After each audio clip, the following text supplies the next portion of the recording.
Beaucoup de gens qui se disent chrétiens ne sont pas chrétiens puisqu'ils ne sont pas sauvés. Parce qu'il faut bien comprendre qu'est-ce que ça veut dire que croire en Jésus. Parce que beaucoup de gens disent je crois en Jésus. Mais qu'est-ce que ça veut dire bibliquement que croire en Jésus-Christ? Ça veut dire avoir confiance en lui, compter sur lui, se reposer sur lui. Donc la Bible dit crois au Seigneur Jésus-Christ et tu seras sauvé. Jésus nous dit celui qui croit en moi a la vie éternelle. Donc la Bible est claire que c'est par la foi, pas par les œuvres. Mais qu'est-ce que ça veut dire que croire? Ça veut dire que tu as confiance 100% en lui et non dans tes œuvres.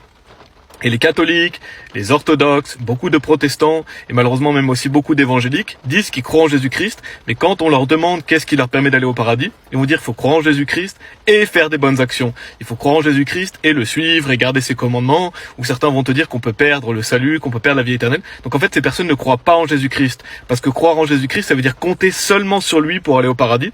Ça veut dire avoir confiance 100% en lui et non dans nos œuvres. Donc il faut abandonner cette volonté de faire des œuvres, d'être un bon chrétien, de suivre Jésus-Christ, d'arrêter de pécher, de faire un baptême. Il faut arrêter de croire en ça et croire seulement en Jésus-Christ. C'est ça, croire en Jésus-Christ. Et malheureusement, beaucoup de gens qui se disent chrétiens ne croient pas en ça.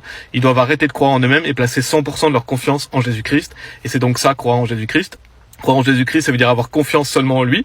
La Bible dit si tu crois de tout ton cœur, tu le peux. Croire de tout son cœur, ça veut dire avoir conscience que ce que Jésus-Christ a fait, c'est suffisant. Sa mort, son ensevelissement et sa résurrection, ça suffit. Il n'y a rien à rajouter. Jésus a dit tout est accompli. Donc c'est ça, croire en Jésus-Christ.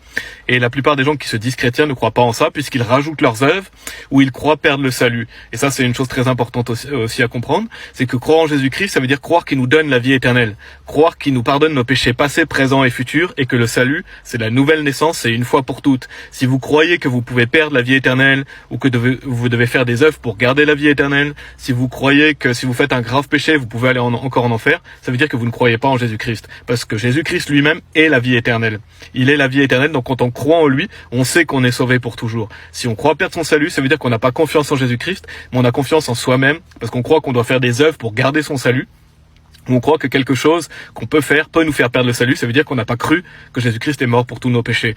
Parce que croire en Jésus-Christ, c'est donc placer 100% sa confiance en lui, c'est croire qu'il nous donne la vie éternelle. Jésus nous dit « Et je leur donne la vie éternelle, et elles ne périront jamais, et aucun homme ne les ravira de ma main. » Donc croire en Jésus-Christ, c'est avoir confiance que Dieu est fidèle, qu'on peut jamais perdre le salut. Donc quand on comprend vraiment qu'est-ce que ça veut dire que croire, on comprend que beaucoup de gens qui se disent chrétiens ne sont pas sauvés. Et pourtant c'est très simple d'être sauvé, donc assurez-vous d'être sauvé, quelle que soit votre branche, placez toute votre confiance aujourd'hui en Jésus-Christ et vous serez sauvés.